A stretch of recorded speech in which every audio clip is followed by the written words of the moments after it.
네, 하나님께서는 저와 여러분들이 시대 살리는 능력을 회복하여서 시대를 살리기를 원하십니다. 누가복음 12장 52절에 외식하는 자여 너희가 천지의 기상은 분간할 줄 알면서 어찌 이 시대는 분간하지 못하느냐. 마태복음 16장 3절에 아침에 하늘이 붉고 흐리면 오늘은 날이 굳겠다 하나니 너희가 날씨는 분별할 줄 알면서 시대의 표적은 분별할 수 없느냐라고 말씀하십니다. 여러분, 지금 우리가 살고 있는 이 시대는 어떤 시대인지 우리가 분간하고 분별할 수 있어야 됩니다. 여러분, 지금 이 시대는 말세 시대입니다. 그래서 점점 이 흑암이, 이 사탄이 사람들을 파고들어 네피림을 만들게 되고, 네피림이란 귀신 들린 자입니다. 그러니까 좌우 분별을 하지 못하고 네피림 시대를 강한 자를 만들어 버립니다. 그래서 성경 그대로 마태복음 24장에 곳곳에 전쟁과 난리 소문이 지금 나고 있죠. 이렇게 세상이 네피림 시대가 되어지니까 각 사람이 가지고 있는 영적 문제가 막 여기저기서 막 일어나는 겁니다. 어느 정도 영적 문제냐면은 어린아이부터 시작해서 저 노인까지. 참 여러분, 우리가 이 시대를 바라볼 때에 지금이 어떤 시대인가를 잘 분간을 해야 됩니다. 그래서 우리 렘넌트들은 가능하다면, 또 우리 렘넌트들 부모님 가정에는 신문을 꼭 구독을 하세요. 그래서 세계 정세의 흐름을 전체적으로 볼 수 있어야 됩니다. 과연 이 시대가 어떠한가? 지금 우리가 왜 공부하고 왜 우리가 일을 해야 되느냐? 우리가 왜 여기 나와서 예배를 드려야 되느냐? 여기에 시대 보는 눈이 없으면은 우리는 그냥 비가 오면 비가 오는가 보다, 시대가 악하면 악한가 보다, 다가올 시대도 준비하지 못하고 그냥 하루 벗고 하루 벌어 먹고 사는 그러한 인생이 되어지고 마는 거예요. 얼마나 비참합니까? 우리가 먹고 살기 위해서 이 땅을 살아갑니까? 하나님의 생명, 우리의 생명이 하나님께 있는데 하나님께서 우리를 보고 야, 너 이 땅에서 먹고 살아. 아무리 잘 먹고 잘 살아도 천국만 못해요. 그럼 왜 하나님께서 우리를 이 땅에 놓아두셨습니까? 그렇다면은 우리가 지금까지 살아온 과거를 살펴보면은 앞으로 살아갈 날이 더 잘 살겠습니까? 더 기쁘고 행복해지겠느냐는 거예요. 내 희망이고 내 바람이지 세상은 그렇게 호락호락하지 않습니다. 그래서 여러분들이 이 시대를 분간할 줄 알아야 됩니다. 그러다 보니까 영적 문제 시대, 중학생이 주부를 강간하지 않나? 지금 초등학생이 선생님을 대적하지 않나? 그럼 이게 지금 남 이야기 같습니까? 이제 시대를 분간하지 못하는 거예요. 이게 지금 다른 아이 집 이야기 같습니까? 어느 날 그 아이가 영적 문제가 돌아버리면 영적 문제 시대 아닙니까? 그러면은 감당할 수 없는 일들이 일어나는 거예요. 그러다가 지금은 이 영적 문제로 말미암아 아무도 고치지 못하는 정신병 시대, 그리고 불치병 시대가 왔다는 것입니다. 여러분, 이 시대에 하나님께서 여러분들을 부르셨다는 거예요. 이유가 뭡니까? 시대 살리는 주역으로 세우기 위함이라는 거예요. 마가복음 3장 13절에 15절에 주께서 원하시는 자를 부르시니 그 12제자는 그 시대를 살렸습니다. 여러분, 그 시대에 어떤 일이 와도 그들은 그것을 수용하고 이해하고 초월했다는 거예요. 오늘 여러분들이 시대 살기가 힘들다라는 말이 뭐냐면은 나는 왜 이 세상에 살기가 힘든가? 나는 왜 어려운가? 그게 시대 보는 눈이 없어서 그래요. 그래서 늘 시대 탓만, 환경 탓만, 난 탓만 하다가 이해도 못하고 수용도 못하고 초월도 못하고 구원받은 불신자 상태에서 벗어나지 못한 채 이 땅을 살아간다는 겁니다. 천국 가기 이전에 불신자가 맛보는 지옥의 삶을 살다가 가는 거예요. 하나님은 그러한 인생을 절대로 원하지 않으십니다. 그렇다면은 어떻게 해야 합니까? 그게 바로 오늘 서론입니다. 여러분, 나의 삶 시대를 살려야 돼요. 구원 이전의 나의 과거는 허물과 죄로 죽었던 영적 죽음의 상태입니다. 구원 이전의 나의 오늘을 잘 살았다고 하지만은, 그러나 공주곳에 잡은 자에 붙잡혀서 그냥 열심히 살았을 뿐이에요. 여러분, 구원 이전의 나의 미래는 어떠했습니까? 본질상 진노의 자녀예요. 여기에서 예수 그리스도로 말미암아 우리가 구원함을 받았습니다. 이제 예수 그리스도께서 여러분 모든 일에 새 일을 행하기를 원하십니다. 여러분 저 광야의 길을, 사막의 강을, 절대 불가능의 일을 여러분 인생에 행하신다는 거예요. 그런데 우리는 늘 과거에 묶여 있습니다. 그렇게 되면 안 되기 때문에 과거를 최고의 발판으로 삼아라. 오늘 염려에 늘 우리는 묶여 있습니다. 그래서 오늘 나의 염려, 오늘 걱정, 그것을 최고의 이 누림으로 삼으라. 왜냐하면 하나님께서 세상 끝날까지 우리와 함께 하시겠다고 말씀하셨기 때문입니다. 여러분들의 미래를 최고의 그림으로 그리라는 거예요. 여러분 이걸 매일마다 여러분의 기도로 누리셔야 됩니다. 그래서 저는 하루 5번 이상 이 393 여정을 가지고 계속 기도합니다. 기도가 되어져요. 여러분이 그런 나의 삶의 루틴을 딱 찾을 때에 그때에 어떤 일들이 일어납니까? 내 업이 살아나는 거예요. 내 업이 살아납니다.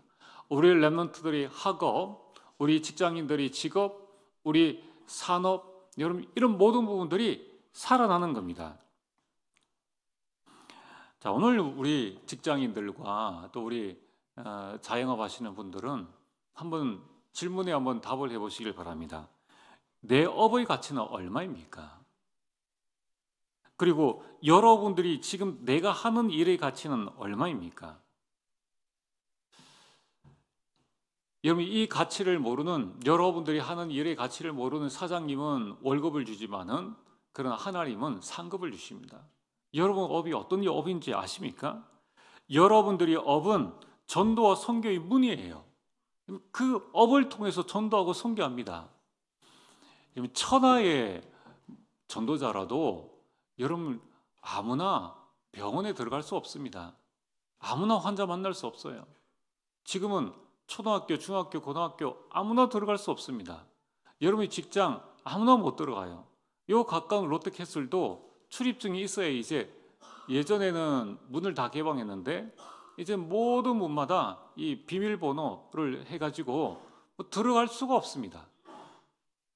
여러분들이 업은 절대적으로 전도의 문이요 선교의 문이라는 거예요. 여러분들이 업은 전도와 선교의 도구입니다. 그것 가지고 전도하는 거예요. 그것 가지고 선교하는 것입니다. 여러분들의 업은 그래서 전도의 플랫폼이요 선교의 플랫폼이라는 것입니다. 오늘 그 주인공이 오바댜입니다. 오늘 이 오바댜는 누구입니까? 4절에 보면은 이 오바댜 시대는 그 당시에 이스라엘의 최고 악독한 왕 아합 왕 시대에 그 왕비 이세벨도 가장 악랄한 그 왕비가 살고 있던 그 시대였습니다. 아무것도 할 수 없지 않습니까? 왜냐하면 이 아합 왕과 이세벨이 선지자를 핍박하고 죽이려 하고 있는 이 상황에 모든 선지자는 다 숨었어요. 다 숨었다는 겁니다. 그럼 이런 상황에는 전도 못합니까? 이런 상황에는 아무것도 못합니까? 그런데 이때에 오바댜는 어떻게 했느냐입니다. 오늘 여러분들이 이 말세 시대에 내 업을 가지고 내가 어떻게 할 것인가, 우리 가정과 우리 가문을 두고 내가 어떻게 할 것인가, 그때에 여러분 오늘 3절에 보면은 오바댜는 왕국 맡은 자입니다. 가장 악한 왕에게 인정받는 자였다는 거예요. 오늘 여러분들이 내 업이 서비스에 서는데, 영적 서밋, 기능 서밋에 서는 게 전도의 시작입니다.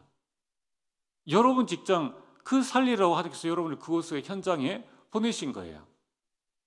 자, 그래서 이 오바댜는 자기 업에 이 서밋인 사람일 뿐만 아니라 왕에게 인정받는 자였고 3절에 보면은 여호와를 경외하는 자요 엘리야의 제자였습니다. 자, 이 오바댜가 어떻게 전도하고 어떻게 선교했습니까? 오바댜는 본격적으로 엘리야를 도왔습니다. 그리고 목숨을 걸고 선지자 100명의 의식주를 다 제공하고 그들을 살렸습니다. 대단한 이만한 실력을 가지고 있었다는 것입니다.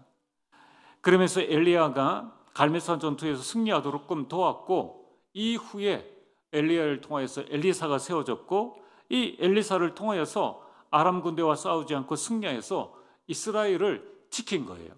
그리고 엘리사를 통해서 도단성 운동이 일어나고 후대를 살리는 운동이 일어나는데 그 시발점, 그 시작이 어디입니까? 오베다로부터 시작되어졌다는 것입니다. 여러분들, 우리가 가지고 있는 업이, 그 업에 대한 한 사람의 헌신이 훗날에 이렇게 큰 열매를 맺었다는 것입니다. 우리 렘넌트들이 공부를 잘하라, 그게 아닙니다. 여러분들이 내 업을 살려야 돼요. 나는 어떻게 공부할 것인가? 하나님이 주신 지혜로 여러분이 공부하는 방법을 내 나름대로 익혀나갈 때 그 하나님 주신 지혜를 가지고 내 직업도 살리게 되고 내 산업도 살아나는 겁니다. 내 업이 살아나면은 이제 가정, 가문 살리게 됩니다. 자, 그렇다면은 어떻게 됩니까? 첫 번째, 나의 업을 전문화해라. 전문화란 오직을 발견하는 것입니다. 나는 이 일에 오직하겠다. 난 이게 오직이야. 난 이것만 할래 하는 것이 전문화라는 거예요. 여러분, 지금 많은 사람들이 앞으로는 한 가지 직업 가지고 살 수 없다라고 이야기를 합니다. 여러분, 일론 머스크가 이 직업 저 직업 가지고 있습니까? 워렌 버핏이 이 일하고 저 일합니까? 그렇지 않다는 거예요. 하나님께서 내게 주신 재능을 발견하지 못하면은 이 일 저 일 해야 됩니다. 자꾸 세상의 말 가지고 여러분들이 혼돈할 필요 없어요. 하나님께서 내게 주신 것, 그것이 뭡니까? 오직 할 수 있는 것, 그 오직은 너무 행복해요. 너무 즐겁습니다. 그 일 자체가 너무 감사해요. 거기에서 전도를 하고 거기에서 선교를 하기 때문에 워라벨이 없습니다. 월요병이 없습니다. 불급이 없는 거예요. 이 길 보고 전문화라고 합니다. 그래서 여러분들이 내 업에 오직이 보이면은 거기에서 유일성의 응답이 오게 됩니다. 남들이 받지 못한 유일성의 응답이 오게 되고 그것을 통하여서 재창조하게 된다는 겁니다. 그렇게 되면 어떻게 되어집니까? 내 업이 플랫폼이 되어집니다. 사람들이 모이는 거예요. 그러면은 두 번째로 내 업을 제자화하라는 것입니다. 이제 모인 사람들에게 복음의 빛을 비추는 겁니다. 지금 우리 대구에도 렘넌트 가운데 그런 응답을 받는 사람들이 있습니다. 자기 업이 전문화되어져서 패션을 통해서 그 패션 쪽에 우리 렘넌트들이 모이고 그들에게 또 복음을 전하고 불신자들에게 복음을 전하고 있습니다. 그래서 복음의 빛을 비추어서 내 업 자체가 파수망대가 되는 거예요. 여러분, 만약에 우리 백종원 씨 같은 분이 이 식당 이름을, 주인이 이제 백종원 씨입니다. 식당 이름을 망대식당이라고 딱 지었을 때에, 또는 복음식당이라고 지었을 때에, 그럼 그게 그 이름 보고 사람이 안 오겠습니까? 온다는 거예요. 그러면은 그 업은 뭡니까? 그 간판은 결국 사람들이 모이게 하고 그 간판을 보면서 사람들이 복음이 뭐야? 물어보는 사람들에게 얼마든지 전할 수 있다는 거예요. 직장 안에서 내가 예수님을 믿으니까 내가 제대로 생활하지 못하겠다. 그게 내가 전문화되어지지 않기 때문에 그렇다는 거예요. 오늘 여러분들이 내 업이 파수망대가 되어지는 겁니다. 그러면은 빛을 비추면은 그때에 나를 찾아오는 전문의를 제자화하고 중직자를 제자화하며 현장에 있는 사람들을 제자화할 수 있는 겁니다. 세 번째는 나의 업을 세계화하라. 자, 여러분, 이 세 가지는 평생 여러분이 붙잡고 기도하시고 응답받아가지고 다음 자녀들에게 또 우리 렘넌트들에게도 전달해 줘야 됩니다. 이걸 가장 잘한 민족이 유대민족이지 않습니까? 유대민족은 수천 년의 그 직업에 대한 노하우가 있어요. 따라갈 수가 없습니다. 따라갈 수가 없어요. 유대인들은 이 일 저 일 하지 않습니다. 오늘 여러분들이 하나님, 나의 업이 전문화되게, 나의 업이 제자화될 수 있도록, 나의 업을 세계화할 수 있도록 축복하여 주옵소서. 세계화가 뭡니까? 여러분, 지금 대기업이 세계화하려고 그러죠. 국내에서는 판로가 적으니까 이걸 이제 차다 또는 문화다, 이런 부분들을 전 세계에 알려서 전 세계 사람들이 살 수 있도록끔 자꾸 연결하는 겁니다. 내 업을 237과 연결시키라는 거예요. 미국의 39대 대통령 지미 카터 대통령이 있습니다. 그는 은퇴 후에 저소득층을 위한 이 사랑의 집짓기 운동을 했습니다. 그게 헤비타트 운동입니다. 여기 저기 아산에 가면은 그 지미 카터 대통령과 그 사람들이 같이 지은 집들이 있습니다. 한 10여 채 아주 여기 잘 지어놨어요. 거기에 오고 가는 사람들이 다 이야기를 합니다. 그리고 그 앞에 마을 입구에는 지미 카터 대통령이 지은 집, 이렇게 해서 딱 걸려져 있습니다. 그럼 집 짓는 일로도 237과 연결할 수 있다는 거예요. 자신의 그 하는 일을 통해 가지고 이 나라 그 아프리카에 가서도 헤비타트 운동을 했죠. 그러니까 많은 사람들이 대통령이 저 일을 해? 나도 동참해야 되겠다. 그래가지고 많은 사람이 동참해서 그 일을 하고, 이분이 예수님 믿는 사람이구나 하는 부분들을 이제 알게 되는 거예요. 여러분, 이걸 보고 237이라고 이야기를 합니다. 여러분, 어떻게 내 업이 237 나라 살리는 일에 쓰임받을 것인가를 두고 24시 계속 기도하라는 거예요. 24시. 노래 하나 가지고 지금 K-팝으로 전 세계를 지금 주름 잡고 있지 않습니까? 지금 라면 하나 가지고 전 세계를 지금 주름 잡고 있지 않습니까?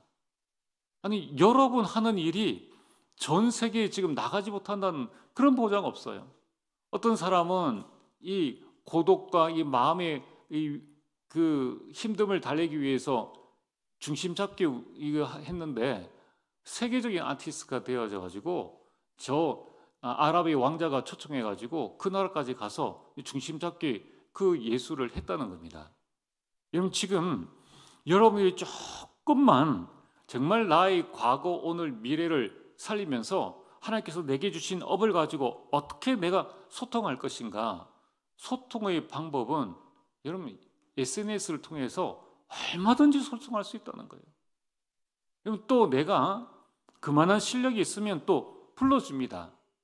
그리고 또 우리가 이 부분을 두고 기도를 해서 이 다음 세대에 계속적인 하나님의 응답과 축복들을 받도록끔 한다는 거예요. 여러분들이 시간 될 때 아브라함 가문을 한번 잘 살펴보시길 바랍니다. 아브라함이 홀로 떠났지 않습니까? 그러나 그는 이 많은 이 가병 318명의 응답을 받았습니다. 이후에 이삭은 그 응답을 가지고 하나의 100배의 축복을, 야곱은요 떠나가지고 한 민족을 이루고 거부를 이루는, 여러분 나중에 이 야곱이 돌아올 때에 그 형 에서에게 준 그 뭡니까 양과 그 부분이 얼마나 많은지 한번 그걸 계산해 보면은 어마어마합니다. 요셉은 어땠습니까? 애굽의 온 땅과 애굽의 온 집과 애굽의 모든 사람들을 다 샀어요. 그걸 바로 왕에게 줬습니다.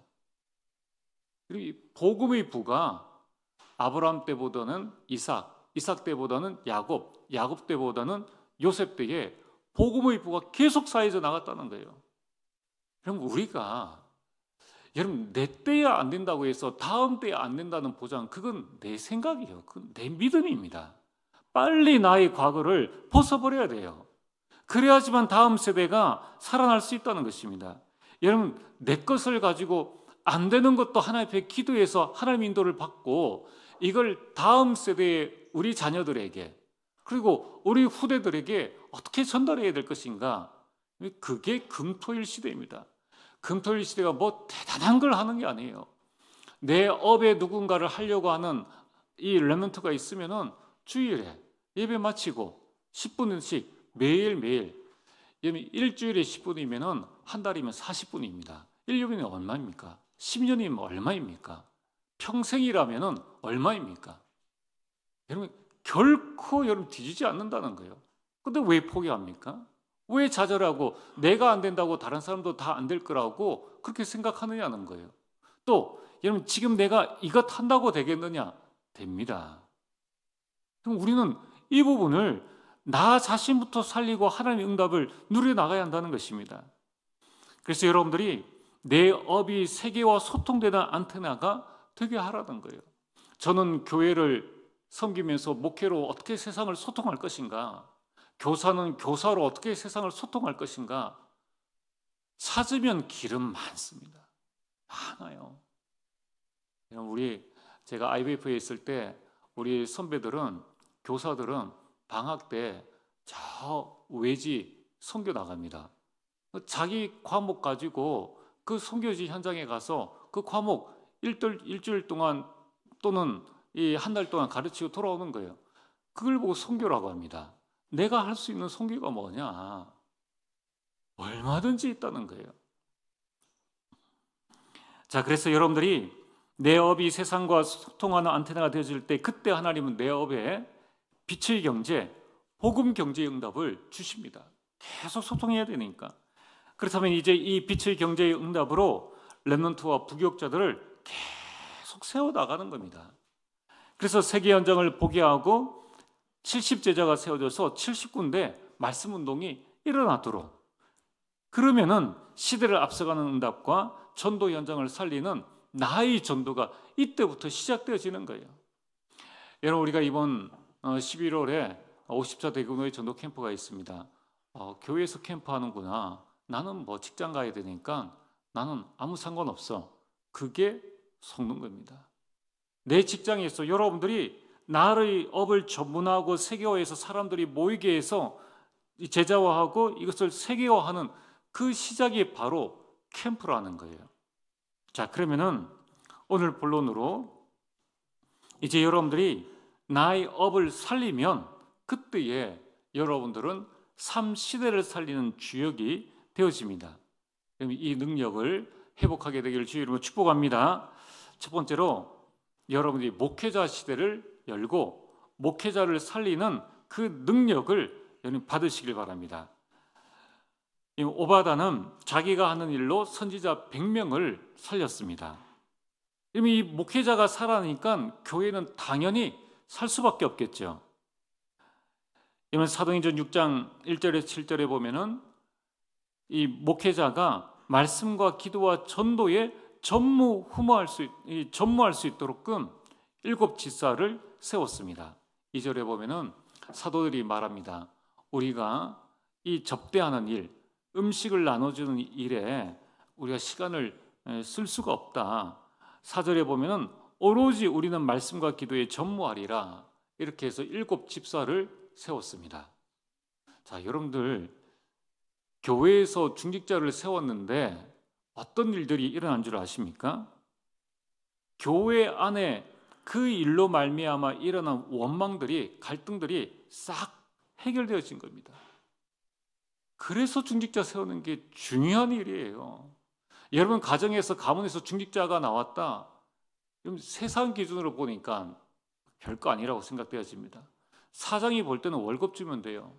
그러나 하나님이 보실 때는 여러분의 업이 하늘나라의 영원한 상급이라는 거예요. 여러분이 이 직분이라는 것이 내가 받고 싶으면 받고 받기 싫으면 안 받고 받아도 되고 안 받아도 되는 그런 하찮은 직분이 절대 아니라는 거예요. 하나님께는 정말 직분을 사모하게 되길 주 이름으로 축복합니다. 제가 대학부 때 이렇게 대학 사역을 쭉 할 때 전 될 수 있으면 좀 임원들을 많이 세우고 좀 교체해서 세우려고 합니다. 왜냐하면 그래야지 저와 가까워질 수 있으니까. 가까워진다는 게 뭡니까? 같이 현장 갈 수 있고 같이 소통하고 같이 메시지하고 포럼하고 같이 나눌 수 있으니까. 그래서 더 키우기 위해서 임원으로 세우는 거예요. 근데 중요한 것은 제가 정말 신기한 일을 제가 발견했습니다. 세우려고 할 때 사건이 일어나고, 그래서 어떤 아이는 저랑 6년 7년인데 한 번도 같이 못 있는 아이가 있었던 거예요. 저는 기적이라 생각합니다. 어찌 이럴 수 있을까? 아니 같이 이 현장 가고 이렇게 할 수 있는데 그 일을 그 순간마다 빠져나가는 거예요. 그래서 제가 얼마나 진짜 안타까웠는지 모릅니다. 그럼 정말 중직을 어떻게 생각하십니까? 그러면 아무도 안 시켜줘도 내가 나서서 해야 되는 거예요. 참 이 하나님의 역사의 일을 우리는 자꾸 거꾸로 합니다. 그래서 제가 우리 대학부 사역할 때 렘넌트들에게 늘 이야기했지 않습니까? 예원교회 대학부 회장이나 우리 교회 대학부 회장이나 상급은 똑같다는 거예요. 이렇게 간단한 걸 몰라요. 이렇게 간단한 걸. 5달란트 받은 자나 2달란트 받은 자나 똑같다는 거예요. 그냥 우리가 내 능력에 벗어난 대단한 일을 하라는 게 아닙니다. 하나님께서 내게 주신 대로 내 업에 나와 같은 사람, 나와 같은 렘넌트의 나와 같은 길을 걸어가려는 렘넌트들을 바라보고 내가 이 중직기구로 서는 거예요. 그래서 저는 개척교회 목사님들 보고 캠프 가서 꼭 그렇게 이야기합니다. 목사님이 다 하지 마세요. 목사님이 회개하고 교회 청소하고 뭐하고 뭐 회개하고 뭐 다 합니다. 좀 다 맡기라고. 할 사람 다 있는데 하나님께서 성도를 보내주신 것은 교회의 중요한 일을 맡아가지고 그 일로 통해서 축복받으라고 보내주신 건데 그걸 혼자 다 해요. 참 어리석은 목사라고 저는 생각을 합니다. 여러분 지금 교회 안에 이 목회자를 살리고 교회를 살리는 일은 어렵지 않아요. 하나님께서 나에게 주신 그 직분을 가지고 내 업을 가지고 와서 여러분 교회 안에 이 지금 초대교회 지금 이 갈등이 성도들이 갈등의 원인이 뭡니까? 공개하는 일, 음식 나눠주는 일, 음식 나눠주는 일. 이거는 애들도 할 수 있잖아요. 애들도 할 수 있는 거예요. 그래서 여러분들이 뭐 우리가 주방에서 일을 한다, 그게 목회자를 살리고 교회를 살리는 일이요, 원망을 해결하는 것이요, 이것이 사도의 사역을 돕는 일이라는 것입니다. 그래서 7절 그 결과가 뭡니까? 말씀이 점점 왕성하여졌다. 제자의 수가 더 심히 많아졌다. 심지어는 허다한 제사장의 무리도 이 도에 복종했다라는 거예요. 여러분들의 작은 헌신은 작은 헌신이 아닙니다. 여러분 우리 인생의 가장 가치 있는 일은 무엇입니까? 우리가 무엇을 남겨야 합니까? 여기 정말 우리 교회는 여러분만 다니고 끝나는 그런 교회입니까? 하나님은 그런 교회를 원치 않으신다는 거예요. 여러분 주님 오시는 그날까지 이 복음운동할 교회로 하나님께서는 교회를 세우셨다는 거예요. 여러분이 자녀가 다닐 교회, 여러분들이 손주가 다닐 교회라는 거예요. 그래서 내 자녀, 내 손주가 마음껏 복음 듣고 전도자로 서고 서밋에 서서 이 말세 시대에 여러분 전도하고 선교할 수 있는 교회로 세우는 것이 그게 바로 하나님께서 원하시는 교회라는 것입니다. 여러분 우리는 이런 교회를 남겨야 합니다. 그래서 교회를 위해서 헌신하는 것이 가장 멋진 인생 아닙니까? 목회자와 함께 교회를 위해 헌신할 많은 중직자가 세워지고 그런 렘넌트, 그런 이 성도들이 세워져야 한다는 거예요. 여러분 저는 이 군에 있을 때 이제 곧 겨울이 오지 않습니까? 이제 2월에 동계 연합 훈련을 이렇게 갔습니다. 야전에 산에 이제 갔어요. 이제 그 무슨 산인데 가니까 숙소가 없잖아요.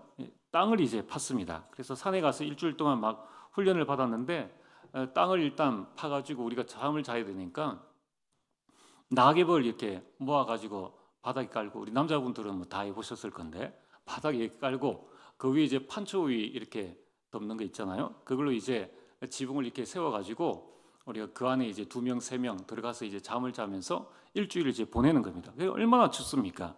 그 세면은 못해요. 그 뭐 물이 없으니까. 그 이제 훈련이죠. 훈련. 전투 때 이제 이렇게 한다. 그 대신에 이제 양치할 물은 줍니다. 그럼 컵 하나 가지고 이제 양치는 하고 이렇게 하는 거예요. 훈련이 이제 다 끝났습니다. 이제 복귀를 해야 되는 이제 마지막 토요일에 중대장이 그런 이야기를 합니다. 흔적을 없애라. 원상복구를 해라. 왜냐하면 흔적은 적에게 단서가 된다. 이렇게 말을 하는 겁니다. 그래서 제가 그 말을 들었을 때 정말 맞다. 내가 갔다 온 자리는 흔적을 없애고 원상복구를 해야 된다. 저는 이게 제 머리에 완전히 남았는 거예요. 그래서 이제 우리가 그 모든 것의 흔적을 다 지웠습니다. 그리고 땅 팠던 거 다시 메꾸고 이 뭡니까? 낙엽 다 다시 제자리에 하고 그렇게 해서 돌아왔는데 그게 저에게는 제 인생에 좀 큰 교훈이었습니다. 내 자리에 있는 흔적을 없애자. 자리의 흔적을 없애자. 여러분 교회에 우리가 지금 청소를 하지 않습니까? 사실 교회는 청소할 것이 없어야 돼요. 안 그렇습니까? 여러분 교회는 정리할 것이 없어야 됩니다. 그럼 우리의 흔적을 없애야 되는 거예요. 다른 사람이 손댈 것이 없어야 합니다. 여러분 요즘 공원이나 거리 한번 가보셨습니까? 애완개를 데리고 산책을 나오는 분들이 많이 있습니다. 한 줄에는 개줄 잡고 있죠. 또 한 손이나 또는 다른 손이나 어깨에는 반드시 가방이 있습니다. 그 가방에 뭡니까? 개의 배설물을 담기 위해서입니다. 저는 그게 싫어서라도 저는 못 키울 것 같아요. 근데 대단하지. 그 개의 배설물 똥을 이 비닐장갑 끼고 그걸 해가지고 넣어가지고 또 집으로 가지고 와요. 참 대단하지 않습니까? 그런데 왜 교회는 그렇게 못합니까? 교회가 애완견보다 못한가? 아니 개똥은 불신자라도 다 들고 가는데 아니 왜 교회는 내 흔적을 그렇게 남기느냐는 거예요. 아니 그것도 그렇게 뭐 더러운 것도 아닌데 여러분 우리가 이 교회에 관리 집사가 있습니까? 있다 손 치더라도 하나님 앞에서의 내 교회지. 여러분 우리가 관리 집사가 1000명이라고 해서 아무데나 휘저버리 이게 내 영적 상태 아닙니까? 하나님을 대하는 나의 태도의 문제예요. 영적인 태도의 문제라는 거예요. 여러분 이 교회는 하나님의 성전입니다. 교회의 모든 시설과 모든 물품들은 이 하나님께 드려진 헌금으로 구입한 거예요. 이것을 아끼고 소중히 다루는 것이 전도와 선교와 목회자를 돕는 중요한 일입니다. 여러분 우리가 대단한 일을 하고 대단한 것을 해야 될 그런 게 아니에요. 참 저는 여러분들이 정말 하나님 응답받고 축복받는 것이 과연 어려우냐? 오바다가 자기 왕궁 떠나가지고 다른 곳에 가서 전도하고 선교하고 그런 기록이 전혀 없어요. 전혀 없습니다. 내 있는 자리에서 전도하고 선교하는데 내 현장에 살 수 있다는 거예요. 가장 쉬운 것이 교회입니다. 그래서 여러분들이 우리가 예배를 마치고 갈 때 조금만 관심 있게 제일 마지막에 내가 제일 마지막에 가는 것 같다 싶은 사람은 여러분들 원상복구 좀 불도 끄고 이렇게 해야 되는데 주로 보면 저 뒷문으로 나가는 저 문은 제가 웬만하면 제가 주일 수요일 뭐 다른 날 늦게 가려고 이렇게 보면은 불이 환하게 켜져 있습니다. 또 요 찬양대 내려가는 요 문도 보면은 밤 늦게까지 불이 환하게 이렇게 켜져 있는 거예요. 수요일에 마치고 이렇게 내려가는 그 길에도 보면은 이제 훈련 마치고 좀 보면은 불이 환하게 막 로비에도 다 켜져 있고 계단에도 다 켜져 있고 그래서 그건 조금만 그렇고 어려운 일이 아닌데 손가락 하나만 딱딱하면은 그 재정이 작지만은 그래도 헌금 아닙니까? 그런 일을 우리가 얼마든지 할 수 있다는 거예요. 여러분 우리가 결코 어려운 일이 아닙니다. 우리 랩런트들이 컴퓨터를 쓰잖아요. 여러분 또 뭐 우리 본당이나 소유회실이 컴퓨터를 쓰면은 원상복구 해놔야 되지. 컴퓨터를 그냥 틀어두고 앰프를 틀어두고 여러분 이게 그 작은 일들이 나의 영적 상태예요. 교회 물품, 하나님의 물품은 아무나 손댑니까? 그렇게 해서는 안 되잖아요. 여러분 이렇게 자꾸 목회자의 신경을 쓰게 하고 뭔가 제대로 안 되고 이렇게 되어지면은 이 여러 가지 준비하는 일에 많은 어려움이 있다는 겁니다.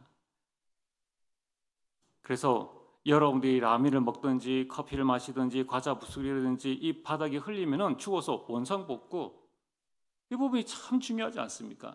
교회 차를 쓰면은 저는 누가 차를 쓴다 그러면은 세차하고 깨끗하게 해서 드립니다. 그 어떤 데 보면은 막 난리예요. 본인 아빠 차나 본인 차도 이렇게 쓰는가 싶은 생각을 하는데, 그러면 이게 지금 제 차도 아니고 교회 차라는 거예요. 그럼 이제 저는 또 가서 이제 한 1시간 동안 또 세차를 또 다 안팎으로 세차를 또 다 해야 됩니다. 아니 그 시간에 여러분 조금만 제가 짐을 돌 수 있으면 다른 일을 할 수 있지 않습니까? 자, 그래서 오늘 여러분들이 주방 또는 각실이라든가 어린이집이라든가 지하원터를 쓴 후에 원상복구를 하는 것, 이게 목회자를 살리는 거예요. 이게 교회를 살리는 것입니다. 자, 이렇게 해서 이제 우리는 교회화 시대를 열어나갑니다. 여러분 지금 현장을 한번 보십시오. 237 나라를 한번 보십시오. 지금 어려움 당한 나라들이 얼마나 많은가, 중직자들 할 일이 얼마나 많은지, 여러분이 받을 축복이 얼마나 많은지 몰라요. 여러분 이제 갓 교회에 들어온 사람 보고 당신 237 나라 담당해서 하세요라고 말할 수 있습니까? 중직자로 어느 만큼 중직자로 세워진다는 것은 그만한 관계와 이 말을 할 수 있는 그런 관계가 되어지기 때문이라는 거예요. 그걸 두고 기도하라는 겁니다. 여러분의 직장에서 나 승진 안 할래 이런 사람이 있습니까? 이 영적 승진은 더 중요하다는 거예요. 근데 참 우리가 이 부분들을 잘 이렇게 깨닫지를 못하죠. 여러분들이 이 부분을 마음에 잘 담으시길 바랍니다. 이러면 그만큼 받을 응답이 많다는 거예요. 그래서 우리는 서로를 이해하고 사랑하고 보다듬어 주면서 서로를 이렇게 세워나가면서 교회화 시대, 여러분 우리 서구에 교회를 세우고 또 다른 지역에 필요한 지교회를 세우고 또 다른 나라에 선교할 수 있는 그런 교회화 시대를 237 나라에 세워야 된다는 거예요. 오늘 여러분이 목회자와 함께 교회 살리는 주역이 되어지길 주의 이름으로 축복합니다. 여러분 두 번째는 중직자 시대를 열어라. 내 업을 살려서 나의 과거, 오늘, 미래를 살려서 내가 중직자로 서고 또 중직자를 세우는 일에 여러분이 앞장서시길 바랍니다. 로마서 16장에 보면은 27명의 일꾼들이 딱 섰어요. 중직자 27명입니다. 여러분 이 중직자란 말이 왜 중요하냐면은 이들이 한 일을 한번 보세요.